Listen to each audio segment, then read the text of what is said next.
So, it never ceases to amaze me that we in organisations overlook the number one aspect that can get us ahead of the crowd in how we run organisations and what we're trying to achieve.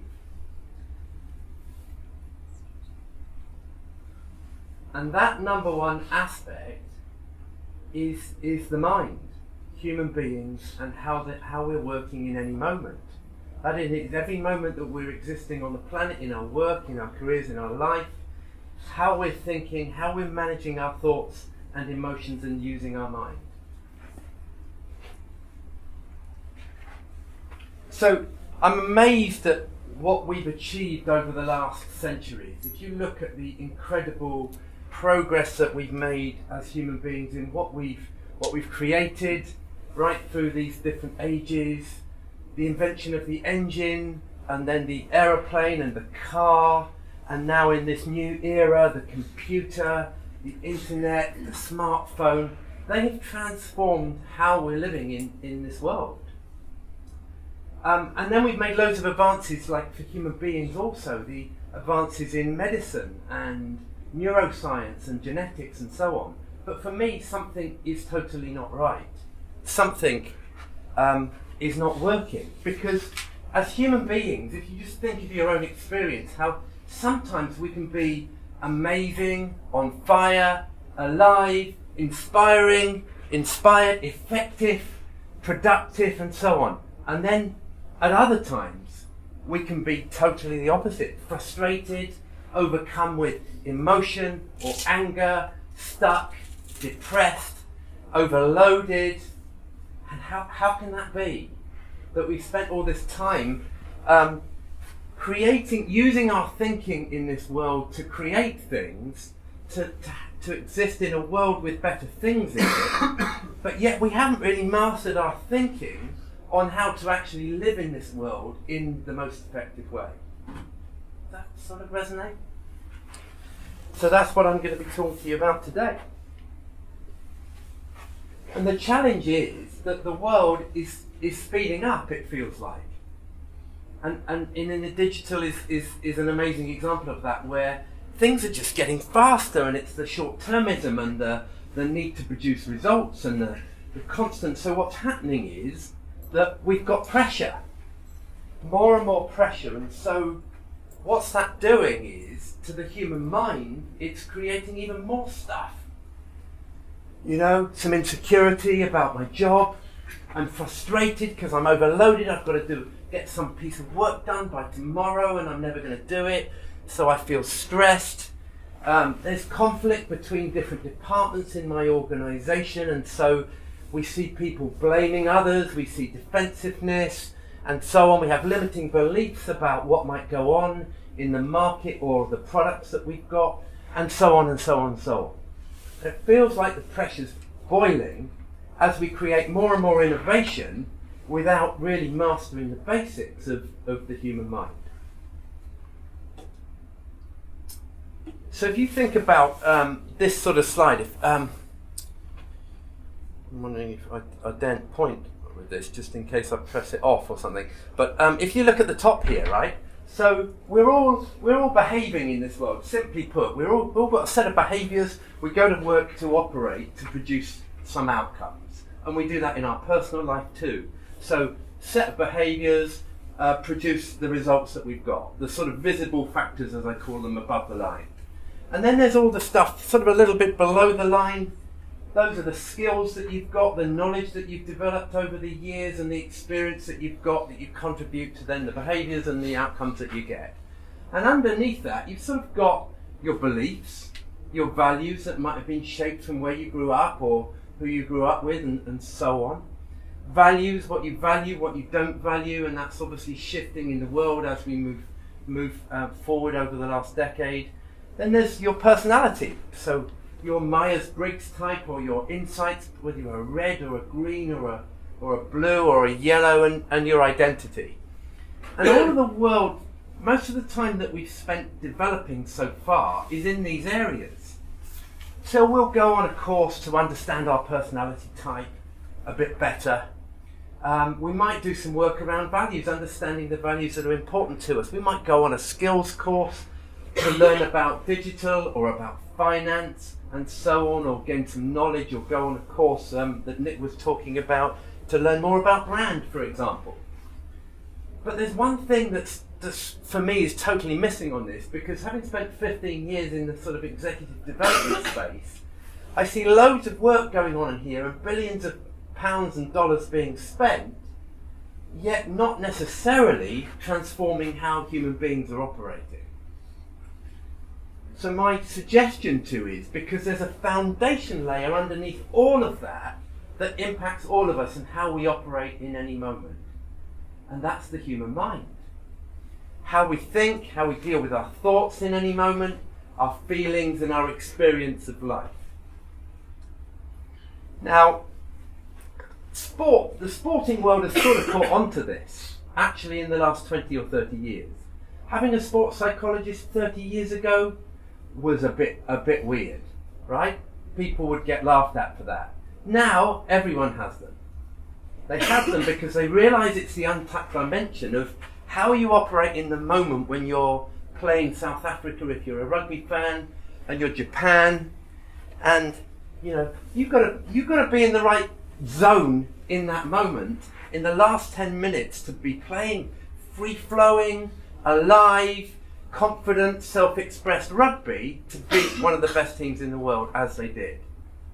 So in the sporting world, sports psychology has sort of become the norm.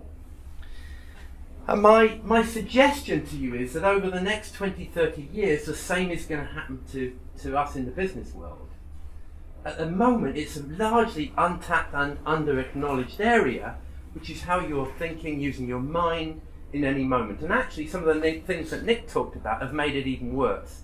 The short-termism, the constantly on our phone, the busyness prevents us really from tapping into some of this dimension. So some of the foundational issues, if I'm trying to summarise it up into, and hopefully as a human being you'll be able to relate to this, is that we're stuck or unaware of our thinking often. And my whole challenge to you today really during this conversation is just to have you think about your thinking and to challenge it. Because it's very easy for us to get stuck in or be unaware of our thinking about ourselves. We might have thinking that we're a confident person or a not confident person, that we're great at speaking or not great at speaking, about my situation, about where I live or the partner I'm with or the position I've got in my job, etc., etc., etc. We might have stuck or unaware thinking about others, whether Pete's a great bloke or not a great bloke, whether this company is great or you just happen to be in front of me, Pete, or whether this company I work in is brilliant or not brilliant. We exist in this level of thinking. So what I'm pointing to is that what we're really looking at is how do we operate in flow more often. This is a definition by this chap with a very long and complicated name called Mihaly Csikszentmihalyi, I believe. And his definition of it being in the zone is sort of being in flow. And what is flow? And you all know this feeling. When you're alive, when you're not thinking consciously about what you're doing. When you're self-expressed, when you're free, you're not worried, you're not judging yourself about how you're doing, you're not judging others in the process. You're energized, you're alive.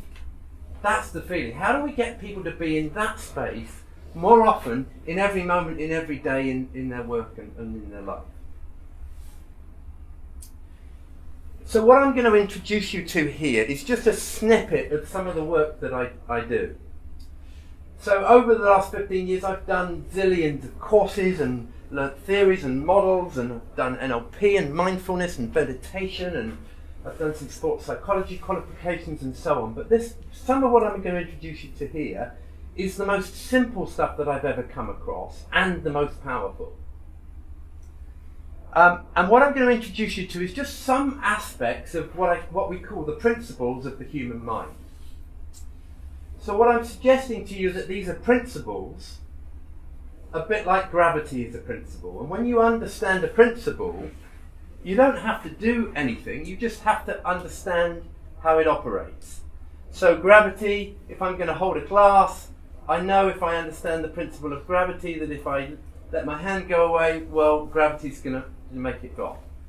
If I want to fly to America, I need to understand the principles of aerodynamics before I'm going to invent something. And suggesting to you here that there's some basic principles about how your mind operates in any moment.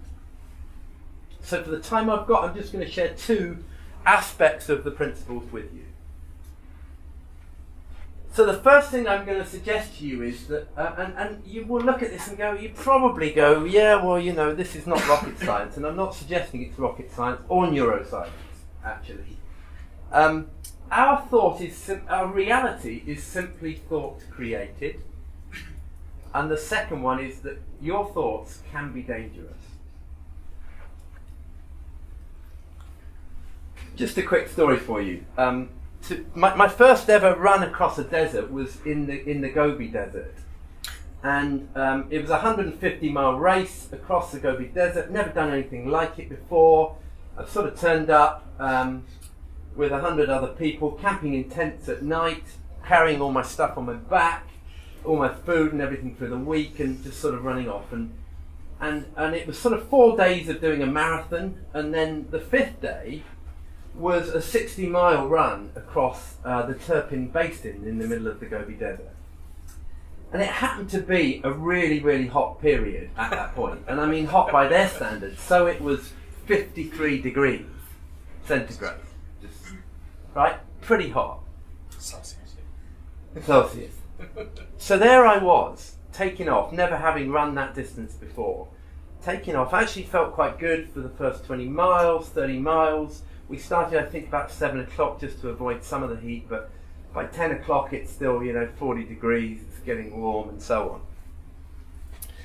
And we hit this area after about 30 miles, I think it was. So I got fairly tired by that point already. And it's got into the 50s. And it's called the Turpin Basin. And it's just sort of 15 or 20 miles of a vast road, tarmac that's kind of wilted under the heat that it's got.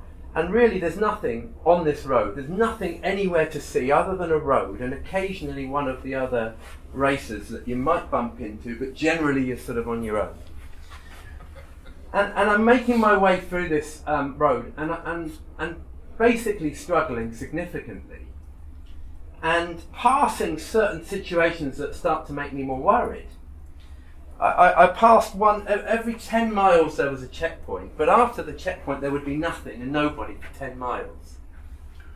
And so I passed one checkpoint where I saw this Japanese lady having an IV, and like apparently she was having palpitations. She was seriously, they were worried about her. She was under IV, like in this van with a little canopy up in the middle of nowhere. They at the time had also, because of this Turpin Basin being so remote, even their satellite phones weren't working, so they couldn't even make contact between the different stations. Anyway, I carried on in my kind of slow pace to the next one. The next one I was asked to wait because of the lack of communication. They'd run out of water. And so I just had to wait there. And I waited there with the thoughts going on in my head for an hour. And each station you got to, you started to notice that some people would drop out and just would not make it, and they'd be shacked up in just trying to get some shade in near this van. And of course, what my mind did is it went wild, and I ended up pulling out of the race halfway through the Turpin Basin. And what had happened to me was my thoughts had just taken over on me, right? My thoughts had taken over. This was dangerous. It wasn't worth it. They've got the organisation here. What if something goes wrong? And so on and so on and so on. I ended up creating a reality for myself that totally absorbed me and totally justified me saying, well, look, this is not worth it. I'm going to pull out. Now, we at the end of the day got driven to camp. And what was interesting to see that was half the people in the camp had made it, and half had pulled out. And I then stuck with all these thoughts and emotions about why I'd made that choice. And of course what had happened was, now of course you can justify it, but actually what was the difference between me and the half that had made it? The only difference was the reality that I had created for myself in my head. There was no physical difference, there was nothing else that occurred. And what I'm suggesting to you is that in any moment you're existing with a reality that's not real. It's not real what's going on for you, it's just thought created in any moment. So let me bring this back to people that might run a little bit. You might experience yourself, if you go out for a run, you might have run a marathon or a half marathon or even shorter than that. You might have noticed this experience when you're running along and you're feeling tired. And you feel tired and you slow down, and then guess what? Someone comes along by the side of you who you know and starts running with you. And all of a sudden what happens? You speed up and you feel fine again. Well, how did that work? You've actually run further now and you feel less tired because the reality you're existing within the new moment is totally different to the one that you exist within. It did exist within. And this is the same I experience if I'm running a marathon. The hardest part of running a marathon is not the last few miles when you're most tired. It's in the middle. It's in the middle when your mind is creating a reality for you that you're tired. How does that work? So the question is, how does this relate to you in your life and in your work and in your organisations?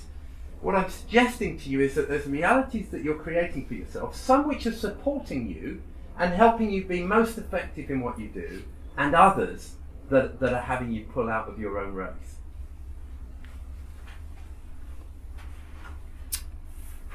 The Gruffalo. Some of you might have read this thousands of times to a child who loves it. For those of you that haven't, it's a book about this fella here who's a Gruffalo, who actually eats mice, loves eating mice, naturally eats mice. But he meets one particular mouse that manages to convince him that the mouse is scary and that the Gruffalo should be scared of the mouse. So the Gruffalo ends up existing within a reality that this mouse is scary and he shouldn't eat him and actually he should run away from it. So who have you created realities about in this way? That they're scary, that they're amazing, or that they're weak, and that they shouldn't be in the team? We're constantly creating perceptions of other people and realities about them that then limit us, either limit ourselves or limit who they can become. And one example of this, I think, is the expression is, you will have heard the expression, you only get one chance to make your first impression. So you go into company and your first period is really important because you get a first chance to make an impression. And after that, you've got a brand built, so to speak, that they know that you're this type of person or that type of person. And actually that can then potentially limit you. And I experience people that end up having to leave an organisation to reinvent themselves because the people have a certain set way of thinking about them.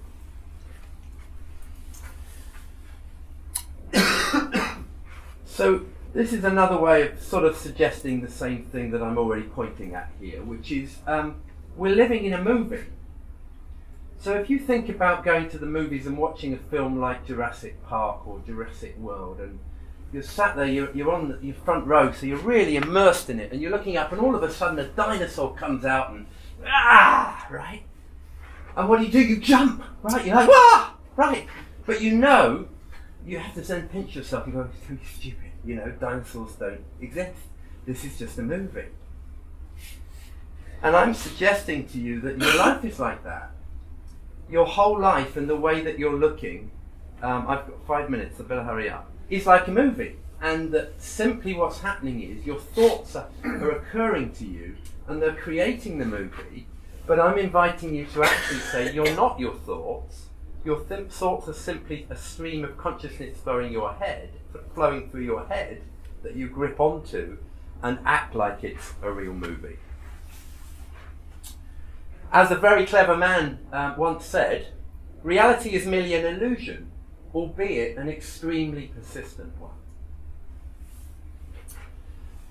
So my second point, thoughts can be dangerous.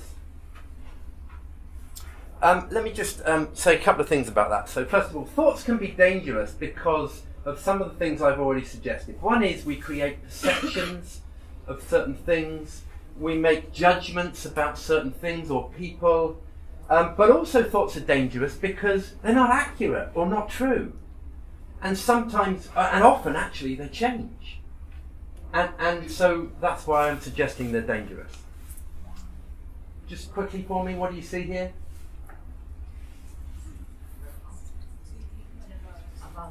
A vase. Some of you will see a vase, some of you see two faces. Okay, what is it? It's actually just a bunch of black and white on a slide. But of course the human mind is immediately making it out to be something. Let me do another one for you. This is a bit old, you would have seen this potentially. Do you see the young lady or do you see the old lady? Hands up if you see the young lady. Hands up if you see the old lady. Hands up if you see both. Right, okay. And then, right, so tell me about the young lady. Those of you who can see the young lady, right, you can sort of get an impression of her. I don't know, is she a bit pompous? She seems to be quite well-to-do. She's perhaps quite rich, a little bit pompous perhaps. You know, I don't know, where does she come from? Any idea what country she comes from? France, I think France. Absolutely, yeah. What about the old lady? What about the old lady? She's from Yorkshire. Yeah. She's quite old, she's had a tough life, she's probably a bit poor, and so on. But what I'm pointing to is that, again, that's just a bunch of lines on a piece of paper, and not only we're creating perceptions here of things and we're making judgments about people all the time, but the other thing is, what you'll notice is some people can see the young lady that can't see the old lady. So what we do is that we've got our own thoughts going on, and your thoughts are different to mine about the same thing. And this is where most of the conflict in the world occurs, because I get stuck in my view of the world, and you get stuck in your view of the world. So it's sort of like this, right? What I'm suggesting to you is that you're looking through tinted glasses at the world. And everything you're looking at has a certain shade on it, and some of it is rose tinted and some of it is not rose tinted. But it's all tinted. And the more that you can see this and the more that you realise this, the more you're able actually to have a clearer focus and to take away the tintedness altogether and be in flow in life, where you're not so tarnished by your thinking. Just another aspect then on problems, because half of the issues in the world are caused by problems. And the way that we look at something is a problem. And of course, a problem is just a way of thinking about something. Now, I'm not for 1 minute suggesting we go into the positive thinking category and try and make everything sound positive, but I am suggesting that a problem is only a problem if that's the way that you think about it. And if we look at things like anything that you're looking at as a problem is simply a way of thinking. I suffered from some depression actually earlier in my life. And then I came across this work, and actually what I realised is that depression was simply thought created. It was me and a bunch of my thoughts grouping together to look at things through a dark lens. So what are you looking at as a problem that perhaps then is just your thinking? Because what we tend to do in life is we tend to go up and down. I do an exercise with teams where I ask them to draw this sort of line over the last year. Tell me, how's your last year gone as a team and as individuals? And every line always goes like this. Yeah? It always goes up and down. And now, it's not actually going up and down based upon what's happened. It's going up and down based on their thinking of what's happened. And the reality, what's happened, is generally more measured than the thinking line. I'm working at the moment in a recent acquisition, an integration of two companies, where you see this a lot. Where actually what you see is the emotional roller coaster going on is simply the thinking that people have got going on. And when they get together and they all seem to have the same thinking, in a way it makes the roller coaster even more significant.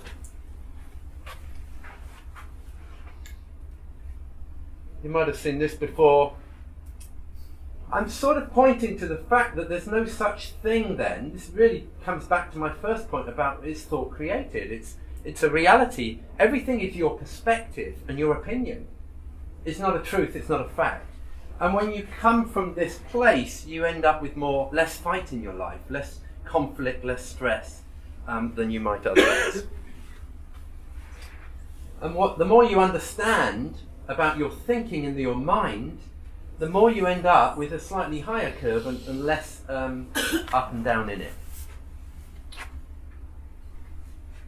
So, I'm going to move on because I've been told off by Tom. I'm just going to talk a little bit about thoughts changing thoughts. So what you'll have noticed, this is my son Max, earlier in his life. And what you will notice about kids is that they have an amazing ability to sort of reshape with their emotions. They're happy, something terrible happens, they wail and they cry and they go mad, ah!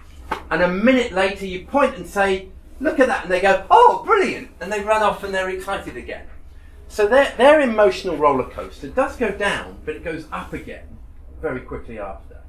So actually, as human beings, I'm suggesting to you that we all have the ability to go down, but to come up again very quickly. But of course, what do we do as adults? Now we're more sophisticated than our children. We dwell on it. We think about it. We think about our thinking. We overthink about it. We talk to others about it with the same thinking. And all of a sudden we end up stressed or depressed or sad or miserable. We go to bed at night but we can't sleep because we're thinking about it too much, and so on and so on. But we do have this natural ability to change our thinking and to operate more in flow more often.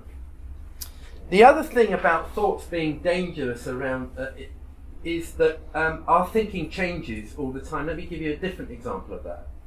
So you might have heard the story actually of the lady on a train with two children. So it's late at night, there's a lady on a train with two kids, and the kids are being totally out of order, they're being noisy, they're disrupting, they're spilling things, and the lady's just sat there, kind of not really doing anything. And so slowly there's a couple of people that are getting really annoyed with her. And so they build up this picture and this reality of how this lady is not being a great mother. She's not controlling her kids. She doesn't seem to care about anyone else in the carriage. We brought the whole reality. And then, guess what we find out? She's just come back from the hospital. Her husband has had a terrible accident. And all of a sudden we completely shift the way that we think about that situation. And we go, oh my goodness, that poor lady, she's got loads to deal with. So often we change our thinking and we're gripped in a certain way of thinking about a situation. Something happens, and guess what? We change immediately. What I'm suggesting to you is be aware of your thinking is dangerous and don't be so gripped in the first place. Because a lot of you in this room are at the front of a fascinating, exciting place to be. Lots of innovation, lots of change, lots of exciting things. But if you've got a noisy mind, and if you've all got noisy minds, busy is not good. You've got no space to really think. You've got no space to look at your own thinking in your mind.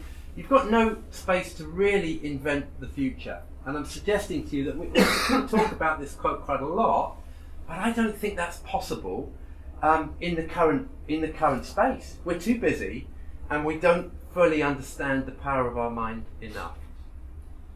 So I hope that's been thought-provoking in some way. I guess my final line is to just mind out the way. Thank you.